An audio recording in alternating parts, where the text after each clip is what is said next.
Hi there, my name is Denise Callery, and I am here to show you how to get started on a whole food, plant-based diet. Right now, more than ever, our health is very important. With the coronavirus going around, our best defense is to stay healthy, and eating right is going to be what helps us to stay healthy. My original plan was to start doing these videos when I was going to have my uncle here to help me get set up and have the right lighting and have the right camera. But we don't have that because we're locked in our house with the coronavirus. But right now is when everybody needs to really think about their health and really maintain a healthy lifestyle. So I think now is the time to do this video. So you have me here sitting with my little computer in front of my fireplace, and let's get started. I am not a doctor or a nutritionist, but I did help my husband lose almost 70 pounds, and we were able to get his cholesterol down from a 241 to a 142 in just a short amount of time. I am not a chef either, but I can cook a decent meal, and I can help you do so as well. So almost 4 years ago, my husband Chris had to have a stent put in. And when he was at the hospital and the doctor came out and told me, he showed me where the stent was and what the arteries looked like before the stent and what they look like after. And then he showed me where the next stent was going to go. And unless he changed his diet. And he told me, he said, I am putting him on a whole food, plant-based diet. So of course my reaction to that was, well, what is that? Because I had no idea. And he said that he could have no animal products, no dairy, no cheese, no meat. And I was like, wow. My first question was, can he still have beer? And surprisingly, the doctor said, oh, yes, you can. You can still have beer and wine on this diet. And I said, okay, let's do this. So the doctor told me that I should go home and watch Forks Over Knives, which was free on Netflix, still is, to get the book Prevent and Reverse Heart Disease by Dr. Esselstyn. And Chris spent the night in the hospital. I went home. I watched Forks Over Knives. I ordered the book. Chris came home the next day. It was Memorial Day weekend. And the book came in actually the next day. And he read the book by Sunday afternoon. And we decided to jump in with 2 feet. We never looked back. So we started on Memorial Day of 2016. And we struggled a lot with it. It was hard. I won't lie. But I want to help you guys be able to do it and give you some tips and things that we learned along the way that we had to figure out for ourselves. So just a little bit about us. We weren't the unhealthiest people, but we weren't the healthiest eaters either. We pretty much ate meat every single night. We would have wings once or twice a week. We would have steak at least once a week. We would go out a couple times a week, probably have wings or steak. So no, we weren't the healthiest of eaters. So it was a tough transition. So if you think that you can't do it, we did it, so you can do it too. I think that one of the biggest things that you need to do to succeed is to educate yourself. And you will hear me say that over and over, and you'll see it on my website, and you'll see it on my blog, and you're going to see it here. You need to watch documentaries. You need to understand how this all works. It'll inspire you. Make sure that you watch Forks Over Knives. Make sure that you watch What the Health. Make sure that you watch Game Changers and any of the others that are out there. There's a lot of books that you can read. You can join social media web pages, Facebook pages that have tremendous amounts of support. You'll see success stories. There are so many stories that are way better than ours. People have just accomplished some amazing things on this diet, and you can see those results too. You just need to understand how it all works. Keep reading, keep watching, lots of YouTube videos. You can find videos from Dr. Greger, from Dr. Esselstyn, from Dr. Campbell, Dr. Ornish. There's just tons of them. There's so much information out there. You can even look onto my website because I publish links that will help you to succeed. So in the beginning, I want you to just focus on the basic rules. So nothing with a mother or face. That means no dairy, no eggs, of course, no meat, no fish or seafood, no poultry, and no oil. That's a big part of this diet. You need to work on no oil. It's probably one of the hardest things. Um, so when you're in the grocery store and you're reading labels, I want you to look for minimally processed foods. Totally unprocessed it would be best. You're going to look for whole grains. You're going to look for beans. But when you're reading labels, just make sure it doesn't contain anything that has meat or dairy or eggs or oil. And like I said, the oil is going to be the hardest to work around. One thing that you're going to want to do is get yourself a couple of good cookbooks. I started with the Prevent and Reverse Heart Disease cookbook by Jane and Ann Esselstyn. And I also got the Forks Over Knives cookbook, which I still use both of them all of the time now. You're going to, this is a whole new way of cooking. So just keep it simple. Like start with a couple of recipes, even if you have to repeat them, have the same thing every week. And then little by little, you just add another recipe to that. And then next thing you know, you'll have a whole bunch that you choose from. I started with a folder. I would print my recipes out, put them in the folder, and just flip through that whenever I wanted to make something. I like to have them printed so that I can put notes on them. And now I keep everything in a big binder. I wish I could say that it's all sorted and tabbed and all that, but it's not. They're just in the binder, but at least they're there. So it's probably a good idea to get yourself a binder as well, because you're going to be printing a lot of recipes. A lot of this, when you first start off, is you just keep looking at the recipes and you're looking for more ideas and new things to cook, and some are going to work and some are not. But get a binder. It'll be a big help. I keep telling you about what you can't eat, but what can you eat? There are tons of things that you can eat.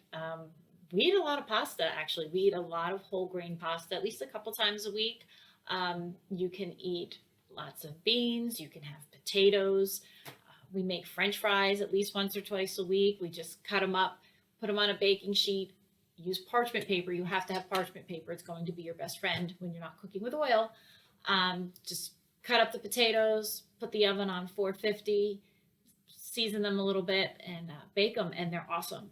And you can have as many as you want. Use sweet potatoes too. That would be even better. Have some sweet potato fries. You can have mushrooms. There's tons of things you can do with mushrooms.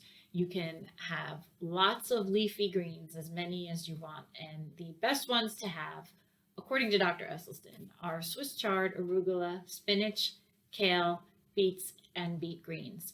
But there's all others. You can have broccoli, you can have cauliflower, green beans, all your vegetables, just load them on the plate.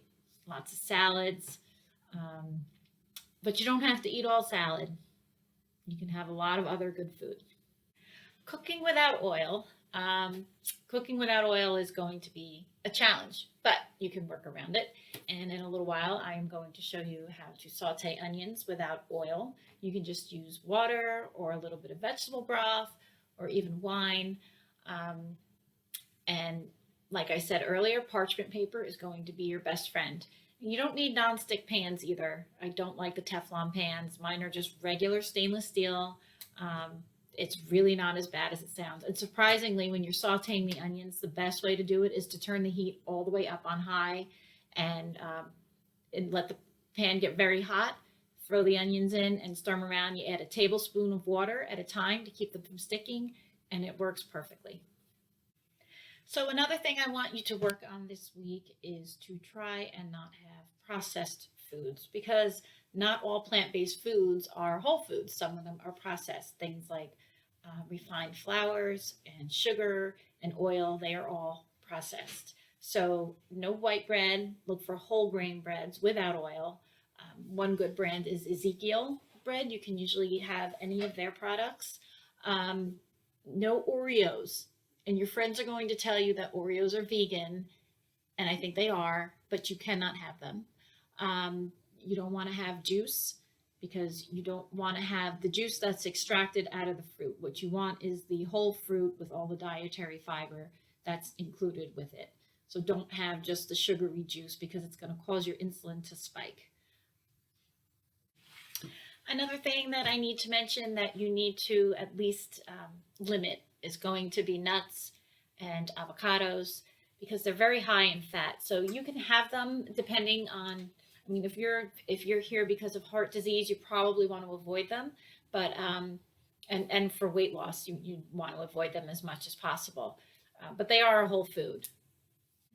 One thing that can really help you get through all of this is going to be to do some batch cooking. And you can batch cook things like meatballs. I have a great recipe for chickpea meatballs on my website. You can make the forks over knives shepherd's pot pie, and the kids will enjoy that one too. It's basically like a pot pie but without the chicken, and it makes a big dish, so you can have that for a few nights. You can make things like lasagna. All that stuff freezes very well, and it's great to have on hand when you have those nights when you come home and you just don't want to cook. So one of the things that I really love about this diet is that there are no rules, except for the big rules, but you can have whatever you want, whenever you want it. And we don't count calories here. You can have oatmeal for dinner, and you can have spaghetti for breakfast. You could put liquid aminos on everything that you like my husband does. But we don't count calories, and don't be afraid of the carbs. Simple carbs are bad, but complex carbs are good for you. And that's a hard adjustment for a lot of people to understand. You can have your potatoes, you can have your whole grains, just don't have potato chips and don't have white bread, but the carbs are okay. So I hope that you found some of this helpful to help you get started on the whole food plant-based diet. If you'd like, go to my webpage. It's www.plantbasedbydenise.com. I have a blog on there. I go more into detail about how to get started on the diet. And I am a much better writer than I am on camera. So I'm just trying to reach as many people as possible. And that's why I'm doing this as well. So we're going to head over to the kitchen, and I'm going to show you how to saute an onion. And it's really easier than you think. So let's go. Okay, so when we're sauteing onions, one thing that's helpful is to have a good frying pan. So I have this pan here. This is a Wolfgang puck. But you can see on the bottom it's very heavy. So a heavier pan is going to work better. Like I said earlier, I don't like the no stick, like the Teflon pans. So you want to put your heat on high and let the pan get nice and hot before you put the onion in. And another one, just a side note while we're here, this is probably my favorite kitchen tool. This is a good chef's knife. You're going to want to get one of those because you're going to cut a lot of onions. So this is a Wusthof, the Wusthof hollowed chef's knife, and I got mine from Williams-Sonoma. I'm just going to cut up my onion while we're waiting for the pan to get hot. My knife needs to be sharpened, so bear with me.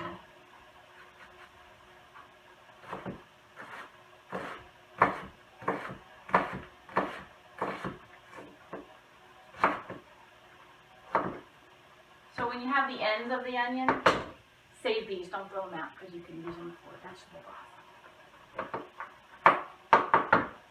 Cut up the other half.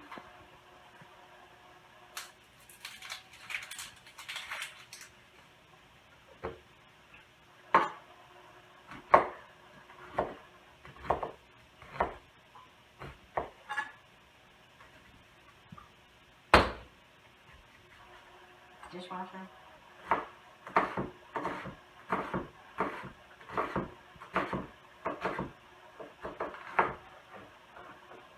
Veggie broth. I don't think the pan's hot yet. I'm not sure. One way you can check, if you want to zoom in on that, is just put a couple drops of water. And that is definitely not hot yet. So we'll just give it just a second. Okay, so it looks like our pan is nice and hot. Just put a drip on there. See how it beads up and rolls off. So now we're ready to put the onions on.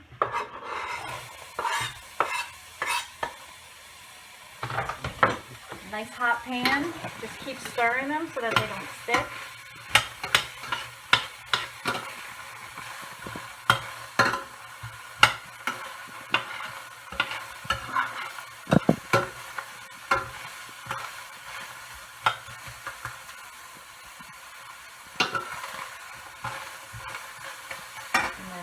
start to cook a little bit more, you want to add water, just about like a tablespoon at a time.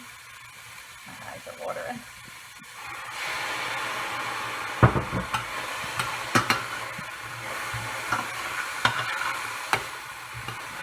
You want the pan?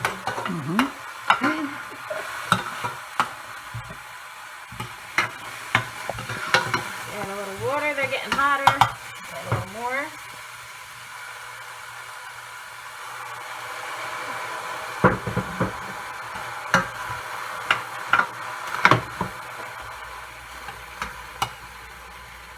Eyes are watering.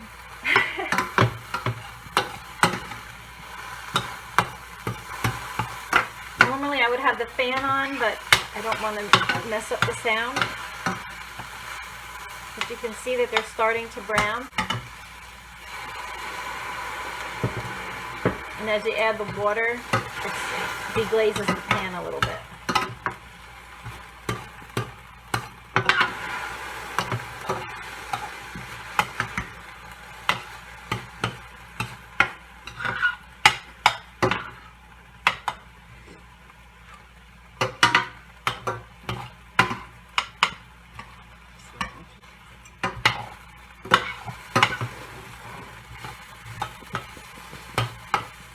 Starts to stick, you can just add a little bit more water. And with a little brown there, now it's all cleared off.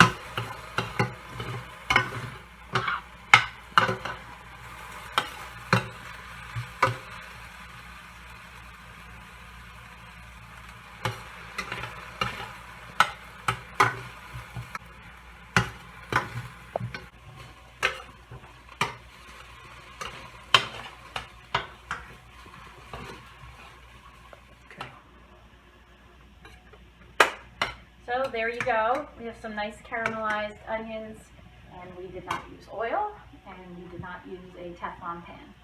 So I hope you got something out of this video, and I hope you eat more plants, eat more greens, and keep educating yourself. And thank you for watching.